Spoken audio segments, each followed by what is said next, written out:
Hey traders, welcome all. Krishna here. So Sunday post பண்ண வீடியோலேயே கிளியராக மென்ஷன் பண்ணியிருந்தேன். இங்கிருந்து நீங்கள் ஷார்ட் சைடு தான் பார்க்கணும். லாங் சைடு வந்து நமக்கு அதிகப்படியான ரிஸ்க் ரிவார்டு இல்லை.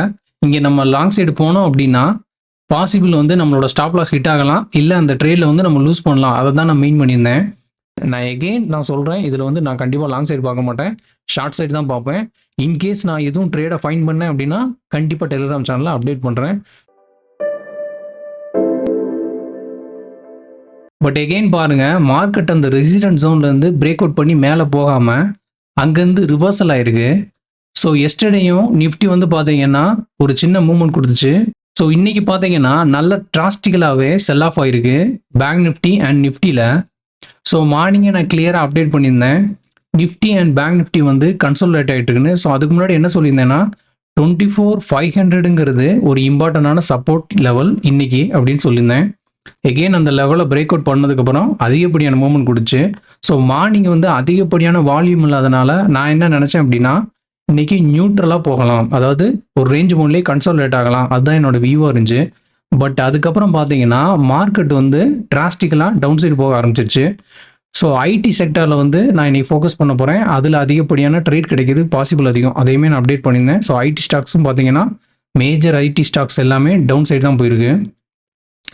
அதுக்கப்புறம் கிளியராக நான் 10:33 சொல்லிட்டேன், அதிகப்படியான வால்யூமே நமக்கு வந்துடுச்சு செல் சைடில். ஸோ கிளியராக நான் மென்ஷன் பண்ணிட்டேன், செல்லர்ஸ் அண்டர் கண்ட்ரோல்னு சொல்லிட்டேன். அதுக்கப்புறம் பார்த்தீங்கன்னா எனி புல் பேக் ஷார்ட்டிங் ஆப்பர்ச்சுனிட்டின்னு சொல்லிட்டேன். புல் பேக்குங்கிறது என்னென்னா ப்ரைஸ் வந்து ட்ரெண்டிங்காக டவுன் சைடு போகலாம் எப்போயாவது, பட் எப்பயுமே அப்படி போகாது. ஸோ அந்த டயத்தில் நீங்கள் என்ன பண்ணணும் அப்படின்னா ஒரு ரிவர்சல் கொடுக்கும். ஸோ ரிவர்சல் கொடுக்கும்போது தான் நீங்கள் என்ட்ரி எடுக்கணும். ஸோ லோவில் போய் நீங்கள் என்ட்ரி எடுத்து ஸ்டாப் லாஸ் போனீங்க அப்படின்னா கண்டிப்பாக உங்கள் ஸ்டாப் லாஸ் ஹிட் ஆகிறதுக்கு சான்சஸ் ரொம்பவே அதிகம். ஸோ அதை தான் நான் வந்து மீன் பண்ணியிருந்தேன். ஸோ அகெயின் சொல்லியிருந்தேன் பாருங்கள், நான் எடுத்த ஹெட்ஜ் பொசிஷன், அதாவது ரைட் பண்ணியிருந்தேன் ஆப்ஷனை. ஸோ அதையுமே நான் கேரிங் பண்ணிட்டு தான் இருக்கேன், அதை க்ளோஸ் பண்ணலேன்னு சொல்லியிருந்தேன்.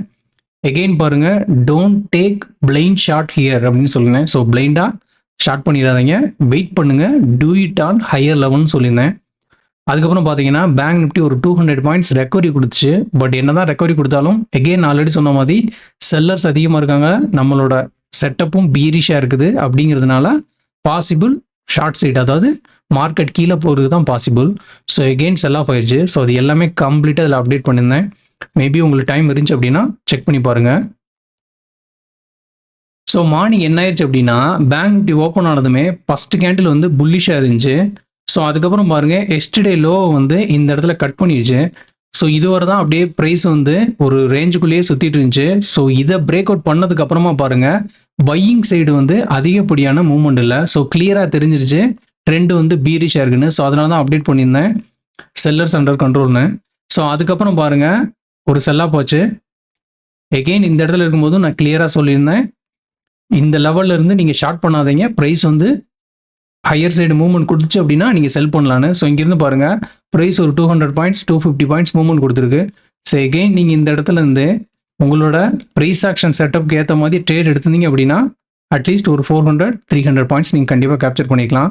ஸோ இங்கேருந்து பார்த்தீங்கன்னா கிட்டத்தட்ட ஒரு 500-600 பாயிண்ட்ஸ் மூவ்மெண்ட் கொடுத்துருக்கு டவுன் சைடில்.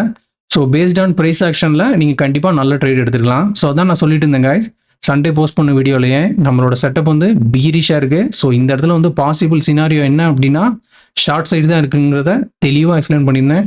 மேபி அந்த வீடியோ யாரும் பார்க்காம இருந்தீங்கன்னா கண்டிப்பாக பாருங்கள், டெஃபினட்டாக வந்து நீங்கள் நிறையா விஷயங்கள் கற்றுக்கலாம். ஸோ அதுக்கப்புறம் பாருங்கள், நிஃப்டி என்ன ஆயிடுச்சு, நிஃப்டியுமே சேம் தான். ஸோ எஸ்டர்டே நான் தெளிவாக சொல்லியிருந்தேன் டெலிகிராம் சேனல்லையும், வீக்கர் சைடு தான் இருக்குது நிஃப்டி, பாசிபிளாக கீழே போகிறது தான் பாசிபிள் அதிகம்னு. ஸோ என்ன ஆயிடுச்சுன்னா இந்த லெவல்லையே வந்து எஸ்டர்டே லோவை கட் பண்ணிடுச்சு. ஸோ கிளியராக வந்து உங்களுக்கு நல்ல பீரிஷான கேண்டில்ஸ் தான் ஃபார்ம் ஆகிட்டு இருக்கு. ஸோ பீரிஷ் செட்டப் வந்து கன்ஃபார்ம் ஆயிடுச்சு. பட் இதில் என்ன தான் பீரிஷ் இருந்தாலும் பேங்க் நிஃப்டி வந்து கன்சோலிடேட் ஆகிட்டு இருந்துச்சு. ஸோ எகெயின் அதுவுமே பீரிஷாக போனதுனால எகெயின் ட்ரெண்டு வந்து பீரிஷாக இருக்கனால கண்டிப்பாக நம்ம ஷார்ட் சைடு தான் போகணும். ஸோ இதுலேயும் பார்த்தீங்கன்னா உங்களுக்கு ஒரு புல் பேக் கொடுத்துச்சு. மேபி இந்த லெவல்லலாம் நீங்கள் பேஸ்டான உங்கள் ப்ரைஸ் ஆக்ஷன் செட்டப்க்கு ஏற்ற மாதிரி என்ட்ரி எடுத்தீங்க அப்படின்னா கண்டிப்பாக ஒரு 200 ஒரு 100 பாயிண்ட்ஸ் வந்து நீங்கள் கண்டிப்பாக கேப்சர் பண்ணிக்கலாம். ஸோ இதுதான் கைஸ் நான் சொல்லிட்டு இருக்கேன், எப்போயுமே நீங்கள் அனலைஸ் பண்ணும்போது பேசிக்காக இருக்கிற அதோட ப்ரைமரி ட்ரெண்ட் என்னங்கிறத பாருங்கள். ஸோ அப்போ தான் கிளியராக உங்களுக்கு ட்ரேட் கிடைக்கும். ஸோ இப்போ பாருங்கள், டெய்லி கேண்டில் பிளாட் பண்ணுறேன். ஸோ இங்கே பாருங்கள், எக்ஸாக்ட்லி இந்த ரெசிஸ்டன்ஸ் ஜோனை பிரேக் பண்ணவே இல்லை. கிட்டத்தட்ட நம்ம இந்த கேண்டில் ஃபார்ம் ஆகும்போதும் இந்த ரெசிஸ்டன்ஸ் ஜோனை ஐடென்டிஃபை பண்ணி நான் எக்ஸ்பிளைன் பண்ணியிருந்தேன். ஸோ பாஸ்ட் 2 வீக்ஸாக என்ன ஆயிடுச்சு அப்படின்னா, நிஃப்டி வந்து இதை பிரேக் அவுட் பண்ணி சர்வைவ் ஆகலை, மேலேயுமே போல. எக்ஸாக்ட்லி இந்த ரெசிஸ்டன்ஸ்லேருந்து மல்டிபிள் டைம் ரிவர்சல் எடுத்திருக்கு. ஸோ இந்த ரெசிஸ்டன்ஸில் இருக்கும்போது நீங்கள் பை பண்ண பார்க்கக்கூடாது. ஏன் அப்படின்னா, நீங்கள் வந்துட்டு அதிகப்படியான வால்யூம் மார்க்கெட்டில் கிரியேட் பண்ணுறது கிடையாது. நம்ம ரீட்டைலர் பீப்புள் என்ன பண்ணுவோம் அப்படின்னா, ஸ்மாலர் குவான்டிட்டிஸ் தான் ட்ரேட் பண்ணுவோம். பட் பிக் பிளேயர்ஸ் தான் அதிகப்படியான குவான்டிட்டியில் ட்ரேட் பண்ணுவாங்க. ஸோ அவங்க தான் வந்து மார்க்கெட்டை வந்து மேலே தூக்கிட்டு போகிறதும் சரி, கீழே இறக்குறதும் சரி. ஸோ அவங்க தான் அதை வந்து பண்ண முடியும், நம்மளால் பண்ண முடியாது. ஸோ அதான் நான் சொல்லிட்டு இருக்கேன். அவங்க எந்த மாதிரி பொசிஷனை கிரியேட் பண்ணுறாங்களோ அதை நம்ம ஃபாலோ பண்ணிட்டோம் அப்படின்னா நம்ம ட்ரேட் பண்ணுறதுக்கு ஈஸியாக இருக்கும். ஸோ பாருங்கள், இந்த லெவலில் கட் பண்ணவே இல்லை. பட் ஃப்ரைடே வந்து கிளியராக நான் மென்ஷன் பண்ணியிருந்தேன் சண்டே போஸ்ட் பண்ண வீடியோவில். இது வந்து ஒரு ஷார்ட் கவரிங் ரேலி தான். இதில் வந்து டிமாண்ட் கிரியேட் ஆகி அதிகப்படியான பையிங் வால்யூம் வரல. ஸோ ப்ரைஸ் இங்கேருந்து ஃபால் ஆகிறதுக்கு தான் சான்சஸ் ரொம்பவே அதிகம்னு சொல்லியிருந்தேன். ஸோ எஸ்டர்டே ஒரு சின்ன மூவ்மெண்ட் கொடுத்துச்சு. பட் இன்றைக்கி பாருங்கள், டிராஸ்டிக்கலாக மார்க்கெட் செல் ஆஃப் ஆயிடுச்சு. ஸோ இதை தான் நீங்கள் கரெக்டாக ஃபாலோ பண்ணணும். ட்ரெண்டு பாருங்கள், பியரிஷாக இருக்குது. எகெயின் ஒரு புல் பேக், எகெயின் கீழே வந்திருக்கு. ஸோ இதை வந்து மறந்துடாதீங்க. பேசிக் ட்ரெண்ட் என்னவோ அதை வந்து தான் பார்க்கணும் நீங்கள் மெயினாக. ஓகே, ஸோ பேங்க் நிஃப்டியும் பாருங்கள், இப்போ எகெயின் எப்படி இருக்குது பாருங்கள். இந்த லெவலில் பிரேக் பண்ணவே இல்லை. ஸோ இது வந்து ஒரு ரெசிஸ்டன்ஸ் ஏரியான்னு நான் உங்கள்கிட்ட சொல்லிட்டேன். இன்னொரு பாயிண்ட்டும் நான் சொல்லியிருந்தேன், ரெசிஸ்டன்ஸ் வந்துட்டு சேமாக எக்ஸாக்ட் ப்ரைஸாக இருக்கணுங்கிற அவசியம் இல்லை. பாயிண்ட்ஸ் வந்து முன்ன பின்ன இருந்தாலும் மேஜராக இருக்கிற அந்த ஜோனை தான் நீங்கள் ஐடென்டிஃபை பண்ணணும்னு சொல்லியிருந்தேன். ஸோ இங்கேயே ப்ரைஸ் ரிஜெக்ஷன்லாம் ஆகி உங்களுக்கு கிளியராக கன்ஃபார்ம் பண்ணிடுச்சு ப்ரைஸ் வந்து அப்பர் ஏரியாவில் ரொம்பவே செல்லிங் ப்ரெஷரில் இருக்குன்னு. ஸோ அதுக்கப்புறம் என்ன ஆயிடுச்சு பாருங்கள், ஃப்ரைடே வந்து நல்லா ஷார்ட் கவரிங் ரேலி. எஸ்டர்டே வந்து கன்சோலிடேட்டே க்ளோஸ் ஆயிடுச்சு. எகெயின் மேலே போகல, பிரேக் அவுட் பண்ணல. ஸோ இன்றைக்கி என்ன ஆயிடுச்சு அப்படின்னா, ப்ரைஸ் மேஜராக இருக்கிற சப்போர்ட் லெவலாம் பிரேக் பண்ணிவிட்டு நல்லாவே கீழே வந்துருச்சு. ஸோ எகெயின் பாருங்கள், இப்போ மார்க்கெட் வந்து 248 தான் இருக்குது. ஸோ எகெயின் இப்போயுமே பீரிஷாக தான் இருக்குது. ஸோ நான் என்னோட பொசிஷன் எதையுமே க்ளோஸ் பண்ணல. எகெயின் நான் இதை வந்து கேரி ஃபார்வர்ட் பண்ணுறேன் டுமாரோவுக்கு. ஏன் அப்படின்னா, இந்த இடத்துல நல்லாவே நமக்கு வீக்னஸ் தெரியுது. மேபி நமக்கு வந்து நாளைக்கு ஃபெயில் ஆகுது இந்த ட்ரேட் அப்படின்னாலுமே அதிகப்படியாக லாஸை நம்ம புக் பண்ண மாட்டோம். நீங்கள் ப்ராஃபிட்டில் இருக்கீங்க அப்படின்னா ஹெட்ஜ் பண்ணி உங்களோட பொசிஷனை வந்து உங்களோட ரிஸ்க்கை கம்மி பண்ணிக்கணும். ஸோ நானுமே நிஃப்டி அண்ட் பேங்க் நிஃப்டியில் ஷார்ட் பண்ணியிருந்தேன். அண்ட் ப்ளஸ் அடிஷ்னலாக ஐடி ஸ்டாக்ஸ்லையுமே நான் எடுத்திருந்தேன், இன்ஃபோசிஸ், டிசிஎஸ். அதுக்கப்புறம் பார்த்தீங்கன்னா டாக்டர் ரெட்டையுமே புதுசாக நான் வந்து கிரியேட் பண்ணியிருக்கேன் பொசிஷன். ஸோ இது எல்லாத்தையுமே நான் கேரி ஃபார்வர்டு தான் பண்ணுறேன்.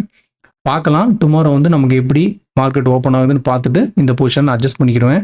ஸோ என்னோட ரிஸ்க் என்னங்கிறது தெரியும், அதனால தான் நான் கேரி ஃபார்வர்ட் பண்ணுறேன். ஸோ இதில் நான் ஷேர் பண்ணுற ட்ரேட்ஸ் எல்லாத்தையுமே நீங்கள் அப்படியே காப்பி பேஸ்ட் பண்ணுங்கிறது அவசியம் கிடையாது. இதெல்லாம் நான் போஸ்ட் பண்ணதுக்கான ரீசன் என்னென்னா, பேஸ்ட் ஆன் ப்ரைஸ் ஆக்ஷன் ஆகட்டும், இல்லை நான் ஷேர் பண்ணுற இன்ஃபர்மேஷன்லேருந்து நீங்கள் லேர்ன் பண்ணிக்கணும், அதுக்காக தான்.